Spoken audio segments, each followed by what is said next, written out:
listening, squirrels? I'm in my gown tail, like Mama would have said. Usually wear pajamas, but I am hot. But then I got a little cool because I put the air conditioner on. Yeah, I feel feverish.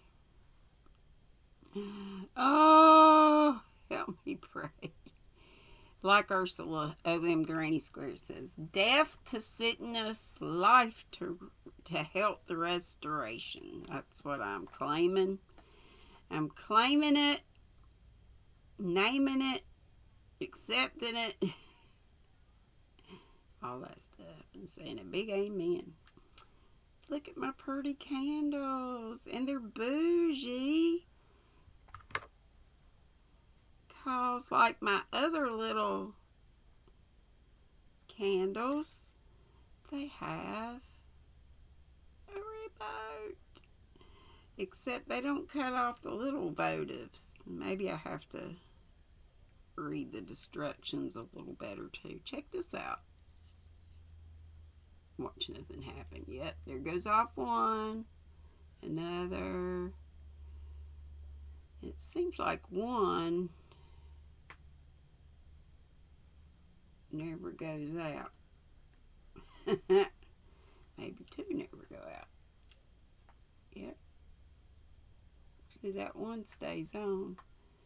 And the little votives. And I know I took all my squirrels down. Because I think I'm going to pull up a cart to put my squirrels on until I get shelves and stuff like that. And I have a creepy baby to put up there. I can't get to her. She's way over there. But let there be light. $10 at Michael's. Woo! For Christmas sales. Alright, we are on chapter 2 of A Murder in the Vicarage. Griselda is a very irritating woman. On leaving the luncheon table, I had felt myself to be in a good mood for preparing a really forceful address for the Church of England Men's Society. Now I felt restless and disturbed. Just when I was really settling down to it, Lettuce Prothero drifted in. Lettice.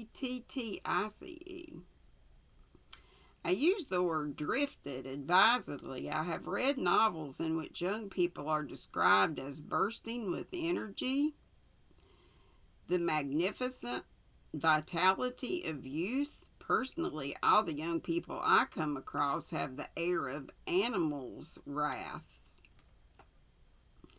Lettuce was particularly wraith-like this afternoon. She is a pretty girl, very tall and fair, and completely vague.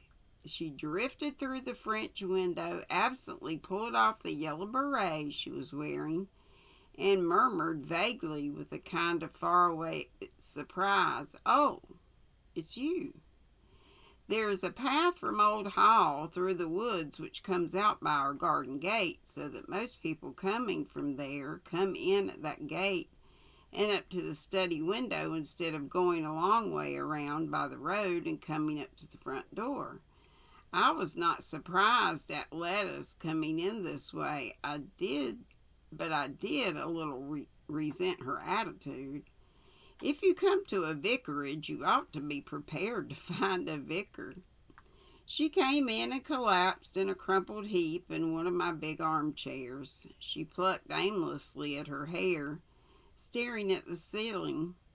"Is Dennis anywhere about?" "I haven't seen him since lunch. I understood he was going to play tennis at your place." "Oh," said Lettuce, "I hope he isn't. He won't find anybody there." "He said you asked him." "I believe I did, only that was Friday and today's Tuesday." "It's Wednesday," I said. "Oh, how dreadful," said Lettuce. "That means that I've forgotten to go to lunch with some people for the third time."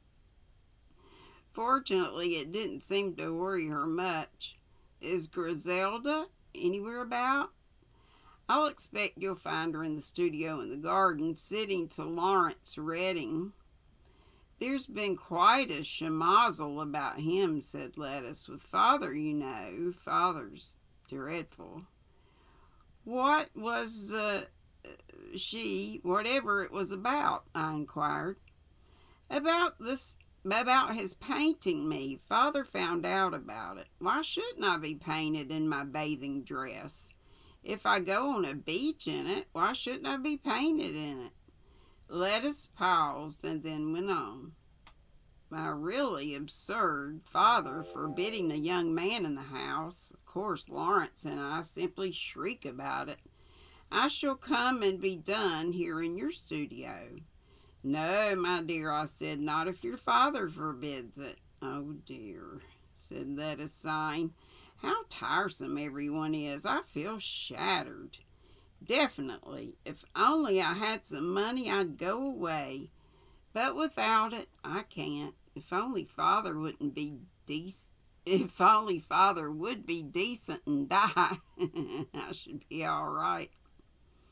You must not say things like that, Lettuce.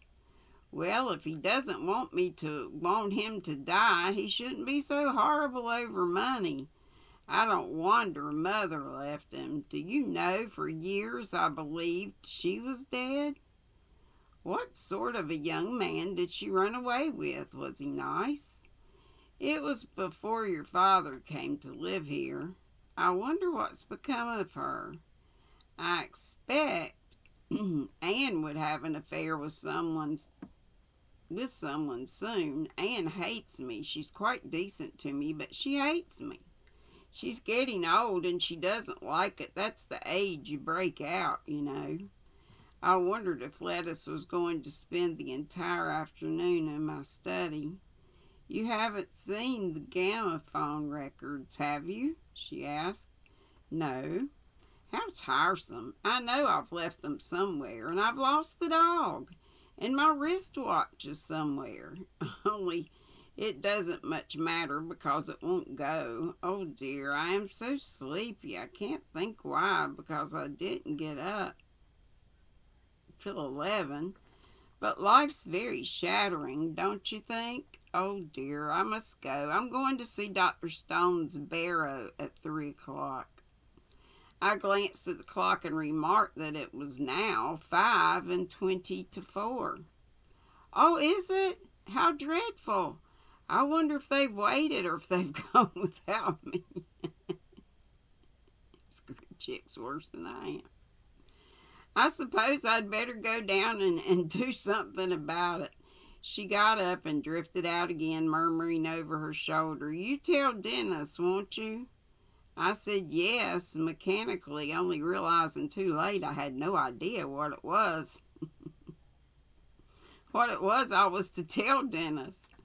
But I reflected that in all probability it didn't matter. I fell to cogitating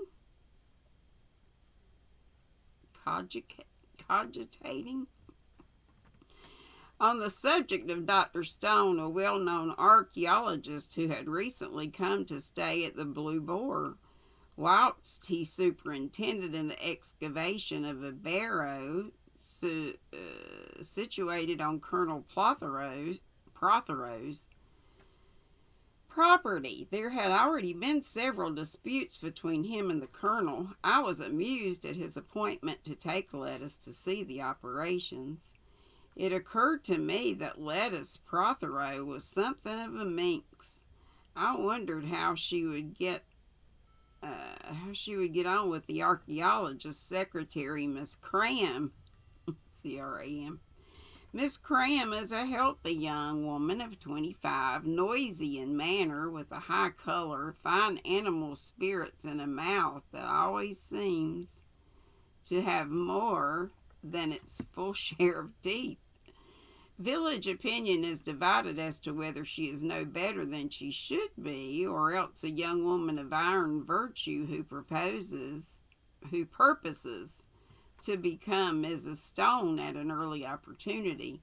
She is in every way a great contrast to Lettuce. I could imagine that the state of things at Old Hall might not be too happy.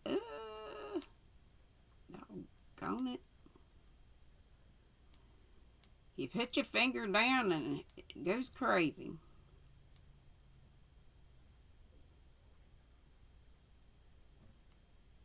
Sorry.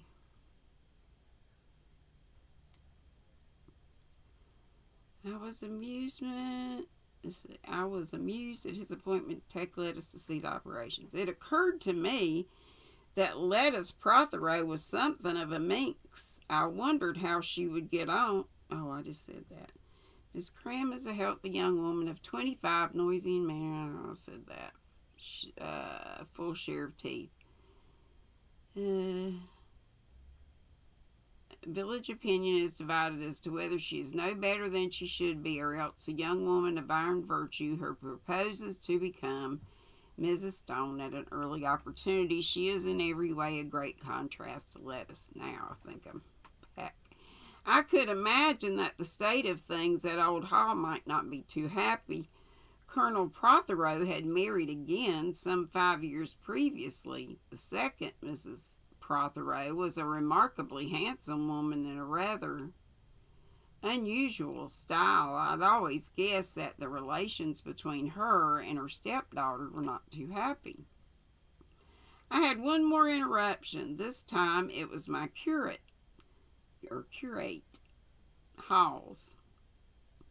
He wanted to know the details of my interview with Prothero. I told him that the colonel had deplored his Romish tendencies, but that the real purpose of his visit had been on quite another matter. At the same time, I entered protest of my own and told him plainly that he must conform to my ruling. On the whole, he took my remarks very well. I felt rather remorseful when he had gone for not liking him better. These irrational likes and dislikes that one takes to people are, I'm sure, very unchristian. With a sigh, I realized that the hands of the clock on my writing table pointed to 4:45, a sign that is really 4:30, and I made my way to the drawing room. 4 of my parishioners were assembled there with teacups. Griselda sat behind the tea table, trying to look natural in her environment, but only succeeded in looking more out of place than usual. I shook hands all around and sat down between Miss Marple and Miss Weatherby. Miss Marple is a white-haired old lady with a gentle, appealing manner. Miss Weatherby is a mixture of vinegar and gush. Of the two, Miss Marple is much the more dangerous. We were just talking, said Griselda in a honey-sweet voice, about Dr. Stone and Miss Cram. A ribald rhyme concocted by Dennis shot through my head. Miss Cram doesn't give a damn. I had a sudden yearning to say it out loud and observe the effect, but fortunately I refrained. Miss Weatherby said tersely, "No nice girl would like it," and shut her thin lips disapprovingly. "Do what?" I inquired. "Be a secretary to an unmarried man," said Miss Weatherby in a horrified tone. "Oh, my dear," said Miss Marple, I think married ones are the worst. Remember poor Molly Carter? Married men living apart with their wives are, of course, notorious," said Miss Weatherby. "And even some of the ones living with their wives," murmured Miss Marple. "I remember—" I interrupted these unsavory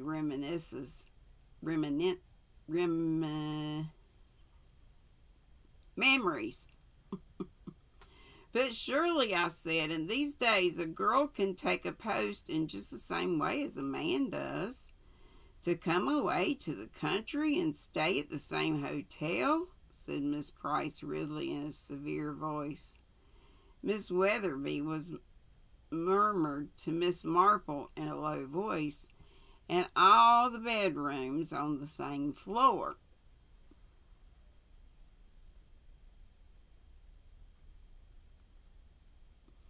Miss Hartnell, who was a weather-beaten and jolly and much dreaded by the poor, observed in a loud, hearty voice, "The poor man will be caught before he knows where he is. He's as innocent as a babe unborn, you can see that. Curious what turns of phrase we employ. None of the ladies present would have dreamed of alluring to an actual baby till it was safely in the cradle, visible to all. Disgusting, I call it," continued Miss Hartnell, with her usual tactlessness. "The man must be at least 25 years older than she is." 3 female voices rose at once, making disconnected remarks about the choir boys outing, the regrettable incident at the last mothers' meeting, and the drafts of the church. Miss Marple winked at Griselda. "Don't you think," said my wife, "that Miss..." it's gone again. Oh, gone it.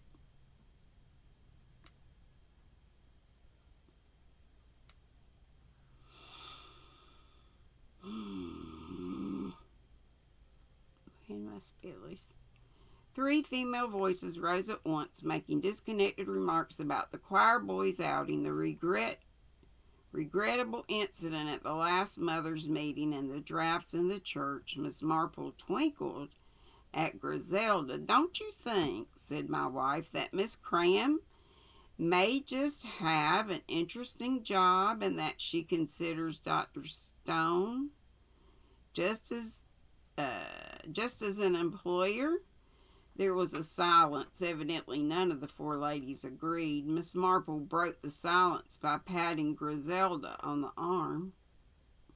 "My dear," she said, "you're very young. The young have such innocent minds." Griselda said indignantly that she hadn't got at all an innocent mind. "I want water, but hey, if you knew, you came to my live today, you know, my brother and I are without water." Okay, here's what I don't know that I'll get this right because my brother told it. Something happened with the tank, something about rock, sand, whatever, and it caused the motor to burn out. Almost $4,000 worth of work. So we'll be having a little loan for that, my brother and I together. It'll be all right. So we had to fill out the pay. The guys actually came out. The Well Doctors, W-E-L-L, and from Mount Pleasant, which is 20-ish miles or so, maybe a little more. Came out today on a Saturday, New Year's Day. 2 little young guys. It was dark. They came. And had to have my brother doesn't have an email address. He didn't do computer stuff at all. So they had to send me, figure out the what it was going to cost. Send me the quote. Oh, sorry. I tell you these little things in the midst of it. I'll be telling this tomorrow at live too, but y'all get it a little bit earlier. Oh boy, whole rapture. Anyway, we're gonna, get they may, okay, so we had to fill out the little thing for the credit to do the payment plan doohickey online. So my brother Buck and I stood out on my steps and did that. So while they were still here, then they left, and it was approved within just minutes. And so anyway, hopefully they'll get the stuff and come back tomorrow on a Sunday and get it done. Get her done. Thank you for your prayers, those of you who did. Gotta have a little something. I had medicine a while ago and my mouth is like, terrible. I was feeling really icky a while ago. That's why I went ahead and put on my gown and stuff.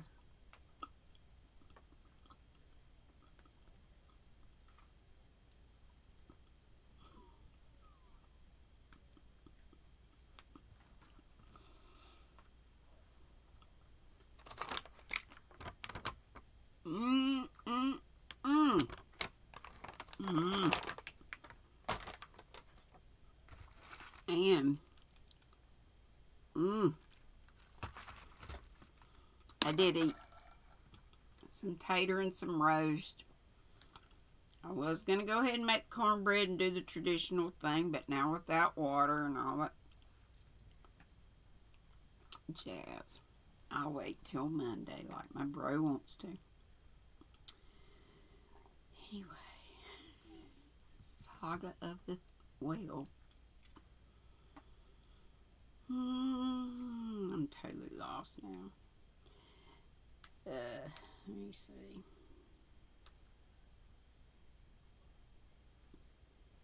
And all the bedrooms on the same floor. Lord, I'm lost.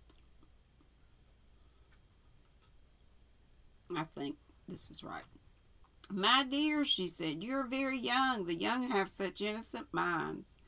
Griselda said indignantly that she hadn't got at all an innocent mind. Naturally, said Miss Marple, unheeding of the protest, you think the best of everyone. Do you really think she wants to marry that bald-headed, dull man?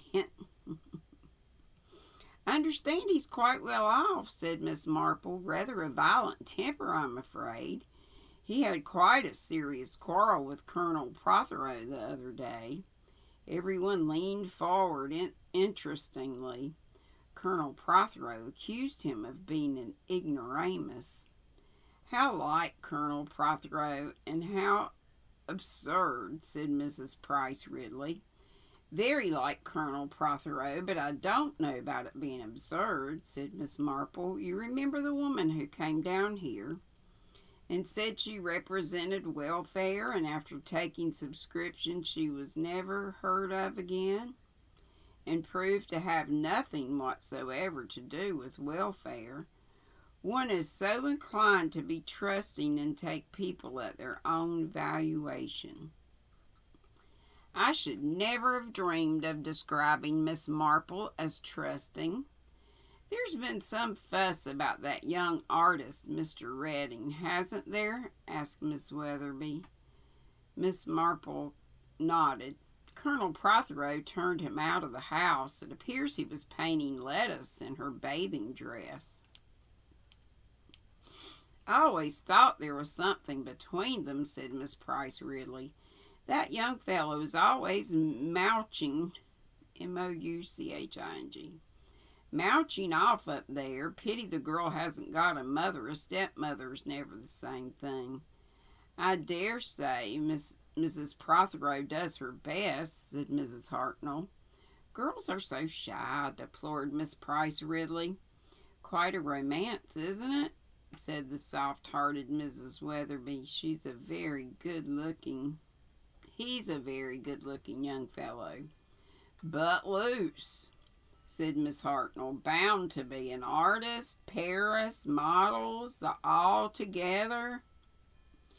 Painting her in her bathing dress, said Miss Price Ridley. Not quite nice. He's painting me too, said Griselda. But not in your bathing dress, dear, said Miss Marple. "It might be worse," said Griselda solemnly. "Naughty girl," said Miss Hartnell, taking the joke broad-mindedly, everybody else looking slightly shocked. Drink, drink, drink.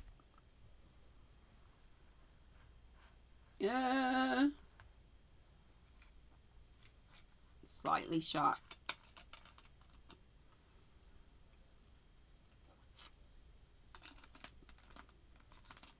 Did dear Lettuce tell you of the trouble?"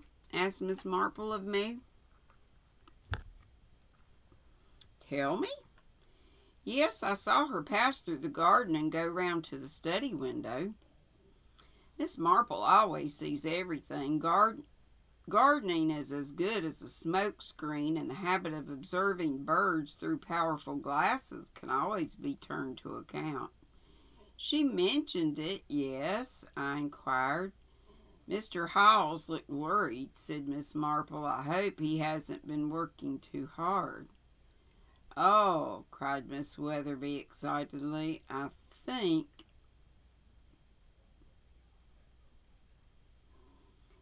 Lord, how do I get lost so easy?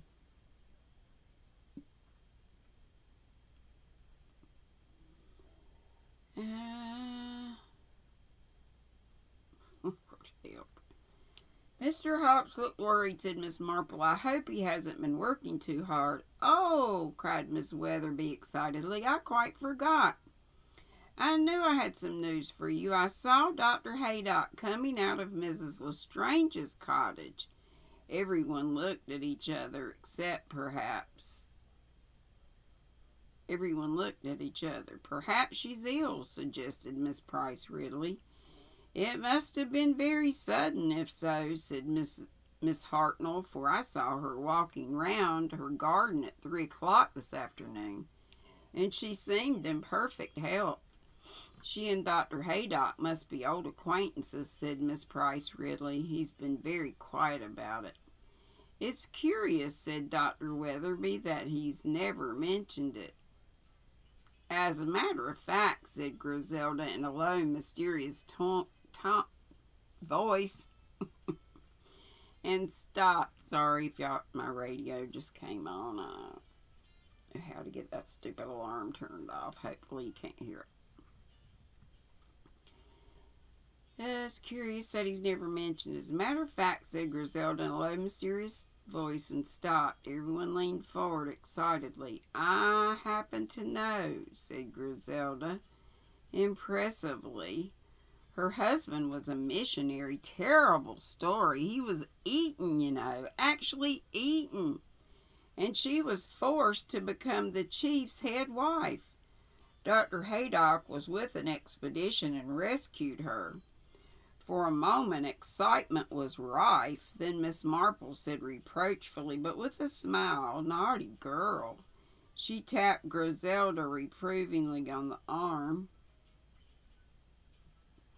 "Very unwise thing to do, my dear. If you make up these things, people are quite likely to believe them, and sometimes that leads to complications."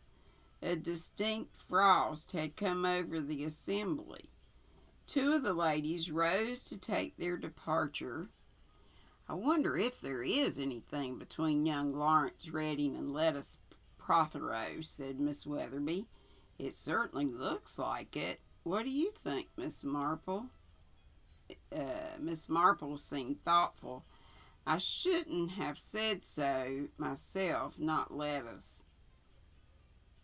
Quite another person I should have said. But Colonel Prothero must have thought. He has always struck me as a rather stupid man," said Miss Marple. "The kind of man who gets the wrong idea into his head and is obstinate about it. Do you remember Joe Bucknell, who used to keep the Blue Boar? Such a to-do about his daughter carrying on with young Bailey. And all the time it was that minx of a wife of his." She was looking full at Griselda as she spoke, and I suddenly felt a wild surge of anger. Don't you think, Miss Marple, I said, that we're all inclined to let our tongues run away with us too much? Charity thinketh no evil, you know. Inestimable harm may be done by foolish wagging of tongues and ill-natured gossip. Dear Vicar, said Miss Marple, you are so unworldly, I'm afraid that observing human nature for so long as I have done, one gets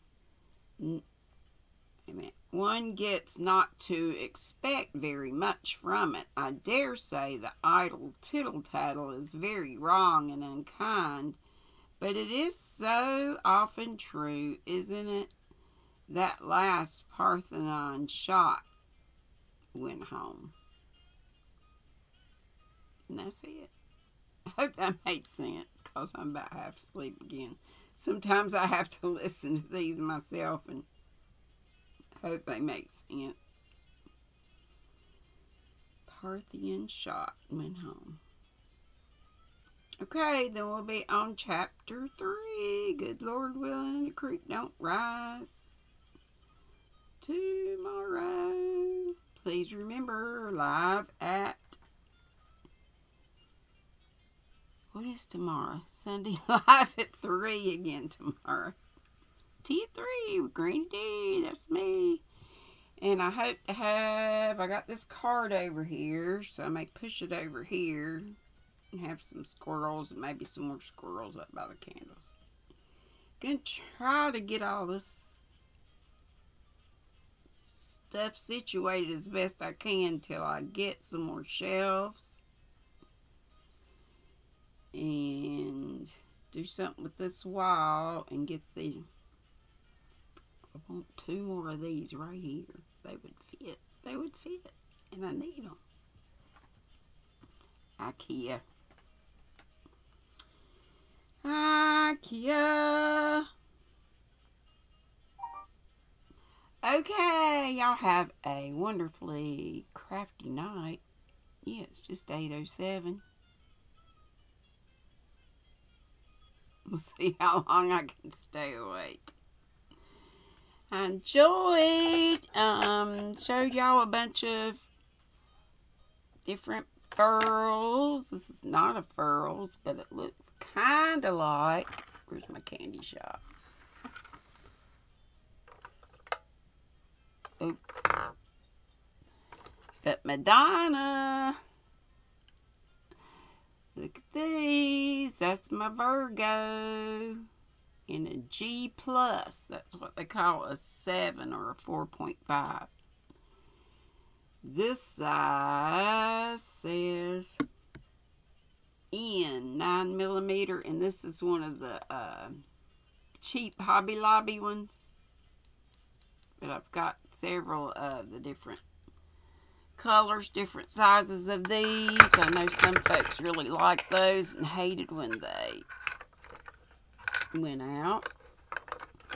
And I showed earlier today on my live my Andromedas. I want to be on live, y'all, but I'm kind of sleepy too. But I don't want to step on any other people's toes. But I know Reggie said you just have to go on. But I don't like to go on when folks I know are on. Katrina and Grandpa and a bunch of them were on earlier. They may be off now. But then probably somebody else. And I've already been on one time today. I do not have a clue as to where this came from. It's a size K, it says 6.5. Pretty cool.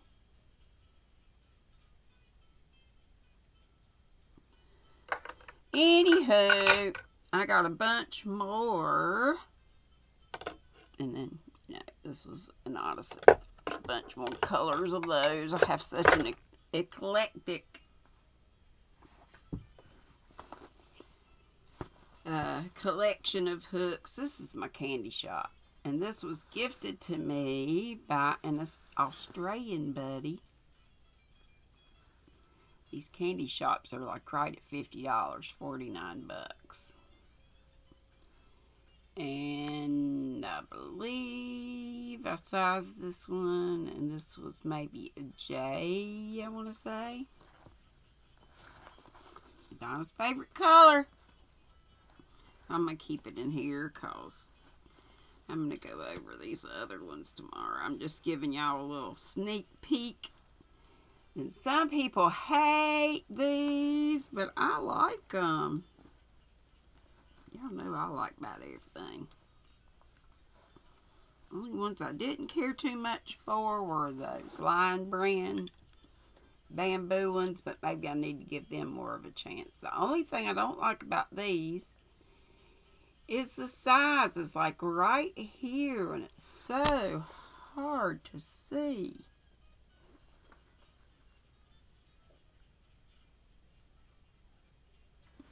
Hey, where's my little light up magnification doohickey? Did I get it in here? It needs to be right here in this drawer. And of course, I'm not seeing it. And I forgot to read our life lesson today. Didn't spotlight any Nutty Buddies. But I told people to drop links of people in green, but some people didn't see the people in green. That's funny. Oh well. I'll dig around and see if I can find it. I do have a magnifying lamp over there too, but that's not helping me much. This is a J. That's what it says. But then it says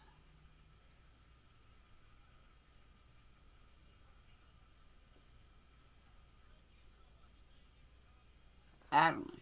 Anyway, it says J, but that looks much bigger than a J. And then these are the hook nook. And this one says an H5, so maybe that is right. I kind of think they're cool. And I'm a knife holder, so works for me. But anyway, this is a cool little bag. I've got these things. They were down in here, but also in here. This was one of those little wrap-up things, and this came from a Crochet Society. Kind of reminds me of Ola Joe. So I got a whole bunch of different kind of hooks in here. We've got some, these were some polymer clay hooks that I made. They look pathetic. I tried, except for those that were the hook nook and this candy shop one that was in here. The rest of these. Now this one of the gold and black was one that Joe made for me. And so, I think it's this one. And this is a Savoy. And this is a J hook. Very smooth, very nice. And then I made some. I didn't know I was supposed to sand them, so mine have a little texture to them. I'm not going to go over sizes and all that. Anyway, come back tomorrow. Live at 3, and we'll look at some more of these, and then we'll just put them in this caddy over here. This is just a tip of the iceberg, y'all. I'm a collection kind of gal. My collections have taken over. Oh, tomorrow during live, I have not checked these out to make sure, and I've got to look up in the top of this closet, but I think I have more of these darn good yarn, and they did have these for $5, Sometimes they have them for $2 or $3. Right now, they're, I think, $12, $11.99 on Darn Good Yarn. But it has all the stuff. Makes me think of Froggy Gin. But I'm sure lots of you like cute little froggies if you're into amigurumi. And it's got the green yarn, the white yarn, the black yarn, the stuffing, the darning needle. For knit, it has 4 3mm double point needles. For crochet, it has a C number 2, which is a 3mm crochet hook.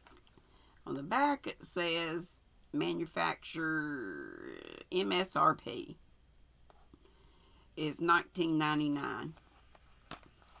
So,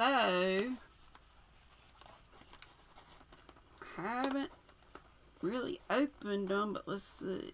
Let's see. Oh, that's taped down. But it doesn't look like, you know, the yarn's just in there. It doesn't look like it's in a bag or anything. But I want to give these away tomorrow during my live chat. And I've got more different kinds. Obviously, if I ever do amigurumi, I can always buy more.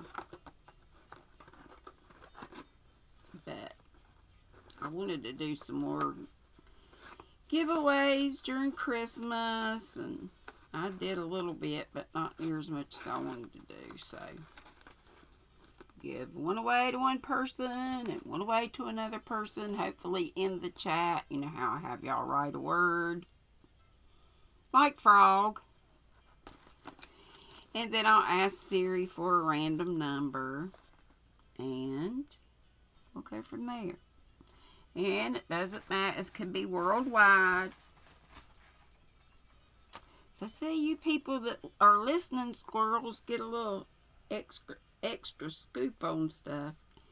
And right here, I just happen to be working on, this feels so good, another rectangular wrap. And this yarn is housed, there's 2 more of them, in this big doohickey. Netted, like a netted zippered little skein holder. It's really like for one big one, but doesn't matter. Katarina, Yarn Bee Katarina Aztec Blanket. Look at them pretty colors. And so this is kind of how it works out. But I haven't gotten through all the colors yet. So I'm just sitting here enjoying my little room with my feet up. Feeling better. Feeling like I would like to be on live, but I don't know if somebody else is on right now. Might take a peek and see. I'm half asleep. I have to do a couple of stitches on this. I'll probably go. I love y'all. Hope that made sense when I'm half sleepy. I'm not so sure. And I have my radio down here when I'm not on. I got my classical music going on. When it was Christmas time, it was Christmas music. So, love y'all. Be sweet, don't be ugly. And I'll see you around. Who knows, I may pop on tonight or on somebody's live. It's still just 8:19. Yep. On Saturday night, January 1st. See you soon, maybe.